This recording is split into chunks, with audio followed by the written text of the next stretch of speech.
చేరిన కృష్ణ. ఈ book name ఏంది ఇంత విచిత్రంగా ఉంది అనుకున్నాను. సో, ఆర్డర్ పెట్టి, తెప్పించుకొని చదవడం స్టార్ట్ చేసిన తర్వాత నాకర్థమైంది. నిజంగా కృష్ణ తన జీవితంలో ఎన్ని ప్రాబ్లమ్స్ ఫేస్ చేశాడా అని. సో, మనం గూడా అంతే. ఏదో ఒక పని మొదలుపెడతాము. నేను అది చేస్తాను, ఇది చేస్తాను అంటాము. ఉన్న ఉద్యోగాన్ని వదిలేస్తాము. కానీ ఏం చేస్తాము, కొద్దిసేపు ఒక హాఫ్ అన్ అవర్ అని చెప్పేసి రీల్స్ చూడడం స్టార్ట్ చేస్తాము.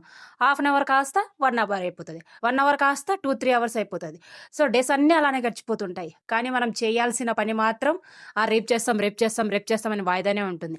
ఉన్న జాబ్‌ని వదిలేసి ఏదో దానికోసం సాధించాలనే తపనతో మనము ఇలా రీల్స్ చూస్తూ టైం వేస్ట్ చేస్తూ గడుపుకుంటే ఎయిమ్‌ని నువ్వెప్పుడు చేరుకుంటావు?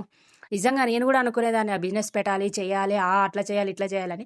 కానీ ఈ బుక్ చదివిన తర్వాత నాకు అర్థమైంది. వామ్మో! ఎందుకులే రిస్క్ తీసుకోవడం అని జెప్పేసి. రిస్క్ తీసుకుంటేనే కదా లైఫ్ అనేది చాలా బాగుంటది అని జెప్పేదంటారు.